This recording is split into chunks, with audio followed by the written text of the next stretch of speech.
Today I'm going to take a more in-depth comparison of the Five Nights at Freddy's action figures. In the middle we have Funko, and on the right and the left we have Jazwares. And I thought it would be pretty appropriate just to compare the version 1s of all of these figures.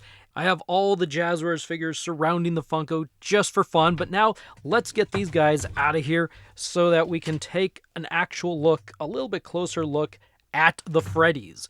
So right here in the middle, as I said, we have Funko. On the left, we have the World of Freddy, and on the right, we have the Endo Series Freddy. And for now, I'm going to remove the Endo Series Freddy, and we're going to focus in on these two right here because they look similar in size. So that's why we're going to be focusing on them. If you notice, they're about the same height. I'll turn them sideways so you can see what they look like sideways. The Jazwares version does have a button sticking out the back because of the action feature, whereas the Funko version doesn't have that. Now, some of you might think, well, this is kind of an unfair comparison because the Funko on the right is from Five Nights at Freddy's, the first game, whereas the toy animatronic on the left from Jazwares is from Five Nights at Freddy's 2. And you're correct, this is not exactly a comparison in the figures, it's just more of the style of the types of figures we have here. So in terms of look, I think they both get the look pretty well. I really like how the Funko version has this texturing all over it, and the darker version is a little bit closer match, I would say, to the game version of the character. And similarly, the toy animatronic, I think, generally looks about the same as in game. I did notice that maybe some of these joints could be painted just a little bit darker, but the toy animatronic in the game does look very plasticky and kind of shiny and, well, I guess kind of happy there. And so because of that, I think this actually is a pretty decent representation of what the game looks like. So with this little, let's see if I can do this so you can see it. You push the button, his arms move up and down, and his mouth opens up. The idea is it's a jump scare feature, and so as you're playing with it, you can jump scare, I guess, people, or you can jump scare, try to jump scare and knock other figures over, which is not working so well in this case for Funko. But so this actually has some movement, whereas Funko doesn't. You can't really do anything with the Funko figure. The mouth doesn't open. There's no articulation around the jaws, which I think as far as Funko goes, it could have stood to have a little bit of articulation for the jaws just because of the nature of what it is. One thing I've discovered, and I've seen some people respond in the comments, that I personally don't like the Funko figures because they tend to fall apart really easily.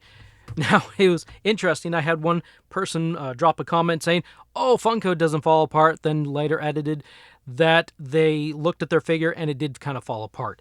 So generally speaking, you can move the arms around on these figures and the legs around. And if you notice, it's not just like crashing and breaking apart. Like, you can move and do some stuff.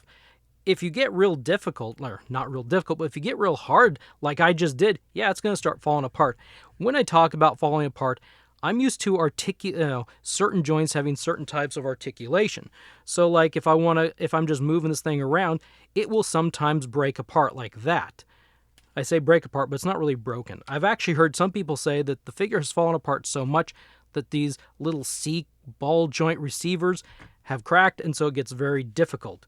If you're just going to be posing this figure up on a shelf, then it's a really nice looking figure. It's really not that bad at all. Another thing to note is that the Funko figure comes with an accessory, whereas the toy version does not. I don't remember exactly how much I paid for the Funko figure. Is it like around $10, or at least at the time it was about $10?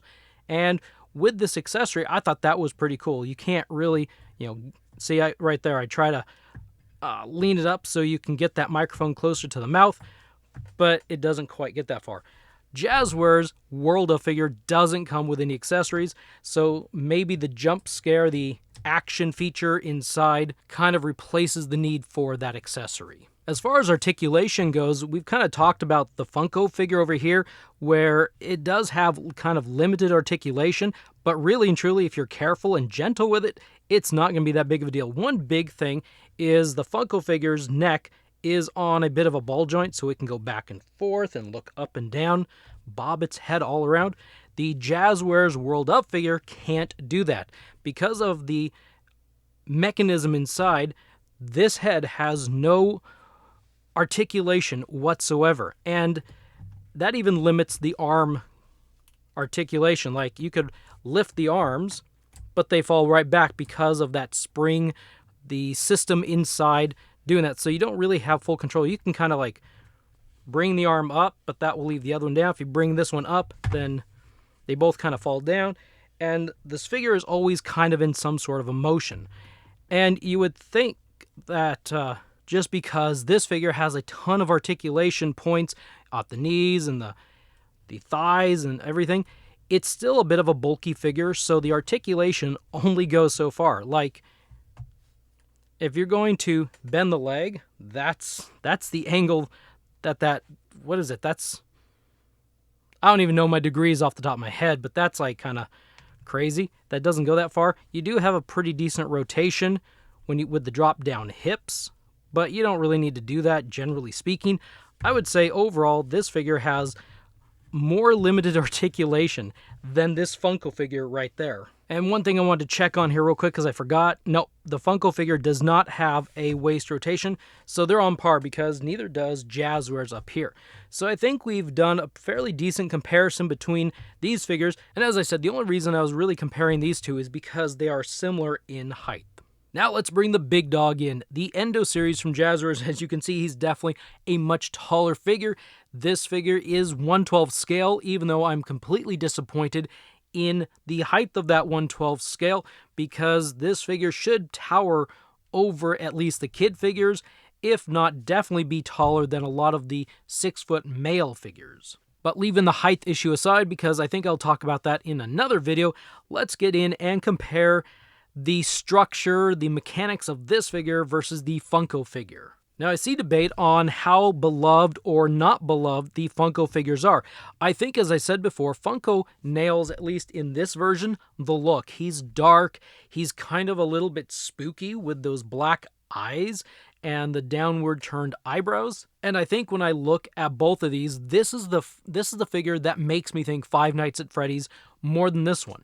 Even though this one is based off of the Five Nights at Freddy's one game, I think the coloring is too bright when you really are looking at the game. Now, this might be something to reflect more of modern media as opposed to when the game first came out. So I don't know if there's a difference there or not. But yeah, I think this figure is definitely more a resemblance to the Five Nights at Freddy's original game. The Jazwares figure definitely has a lot more articulation, and you can do a lot more with this figure. It definitely has that very nice waist rotation, so you can actually move the figure around and have it look down and around. Like, you could have it posed and have it looking down at like a figure, whereas you can't really do that with the Funko figure. That's about the best you can do for a downward looking pose. And so I think Jazwares is definitely going to be killing it with these figures in regards to articulation.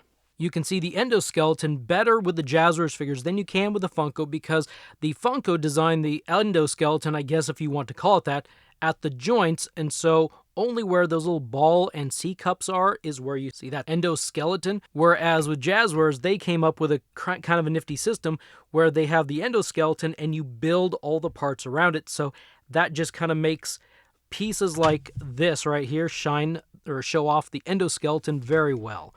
You can move the mouth up and down on the Jazwares figure. You can open it and shut it. I'm not doing a great job with that. There you go. So that's kind of a neat feature, and I think that would have been pretty cool to have a jaw articulation for these, because Five Nights at Freddy's is kind of known for the jump scares, and jump scares, you have jaws and mouths open as it's jumping out at you, so to speak. But I think the Jazwares is winning it in terms of articulation. And look right there. His rear end came off. And his front end. Oh my goodness. Do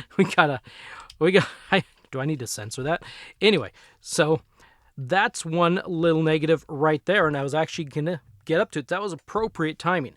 I've noticed with taking off and putting on these pieces to create these figures, some of them are loose on occasion. And the more you work with it, the looser they get, it seems. The cool thing about Funko, well, you know, this is the figure. Nothing is there to fall off. So, okay. Except for the limbs. The limbs fall off pretty easy.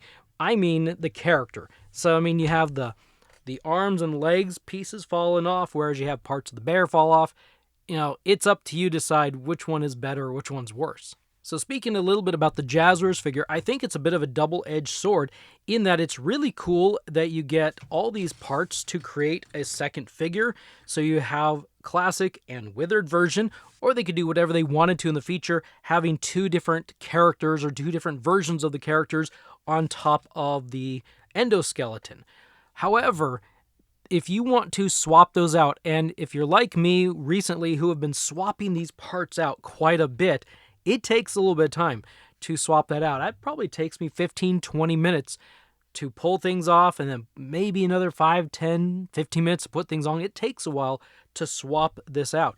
So make sure which one you want to display is the one you're going to display for a while, because if you want to swap things back and forth too much, you probably are going to want to buy a second one of these and just have an endoskeleton for each of them and a whole pile of parts that you don't need. Maybe sell them on eBay or something, because that is a pretty tedious process if you do it very often. And I'll tell you, I have swapped parts over the past few days to a week, and I'm getting really tired of it. I really hope that we can somehow get a second endoskeleton individually, like through the Jazwares store, or that I can pick another one up on clearance so I don't have to pay $25 just for the inside skeleton. I'd love, that's one thing to keep in mind. If you want to have a second endoskeleton, watch for clearance and sale prices as we go into the holidays. Maybe right after the holidays, you might get pretty lucky and find a second one. I know some of you out there are saying, hey, I want to find my first one, yet now you're talking about a second one. Don't worry, the first ones are coming. A couple weeks. We're now in October, so a couple weeks they'll be hitting the stores, if not sooner. I mean, if not sooner, they already are hitting my stores.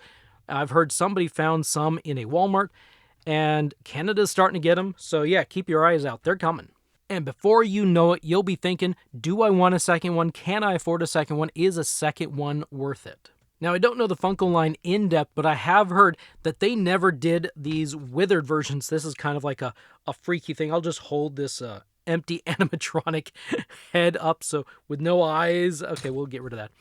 So the only way to get the withered versions, from what I understand, is through these Jazwares double packs. I guess we'll call them a double pack, because Funko didn't offer that. So right there, that already makes the Jazwares figure better if Funko didn't offer it. Now, correct me in the comments if Funko did offer the withered ones. I'm not aware of it. It sounded like Funko never made those, because I was originally going to say this is pretty much two figures for $25. Could these have been $15 per figure if it was just one? Because if these were like $10 or $12 per figure, then, Jazwares could have gone that route, just making one figure here instead of a two-pack, which I get the appeal. You get to, like, switch out. There's, like, a play feature. There's, like, an activity feature. So, but anyway, that's pretty comparable to two Funko figures, and they're just a little bit taller, 1/12 scale. Even if they're not, I would say, maybe a true 1/12 scale. I'm going to grab Bonnie here real quick. Let's put him next to, like, right there. Those ears just shoot off the screen, because that's going to be, that scale is kind of freaky. The other thing that I'll mention real quick is the noise. Because these are parts that you put on a figure, I know y'all are going to grab your figures and just shake them around. It makes noise where it rattles. Whoa, look at that. See, that waist piece, I don't know, I'm thinking just leaving that off. That waist piece has gotten very loose for me. And it's still loose. There's still pieces. I grabbed the Funko figure. I got to be careful. This guy will fall apart too. You can see how loose his legs are. I'm just going to shake him around for like 5 minutes. Don't mind me. And, he's not as noisy. He is loose, but he's not as noisy. So I probably should end this video because it's kind of weird to have Freddy over here on the right side looking like he's not wearing any underwear. Thank you for stopping by and checking out this comparison of the Funko Five Nights at Freddy's compared to the Jazwares Five Nights at Freddy's. I'll see you in the next video.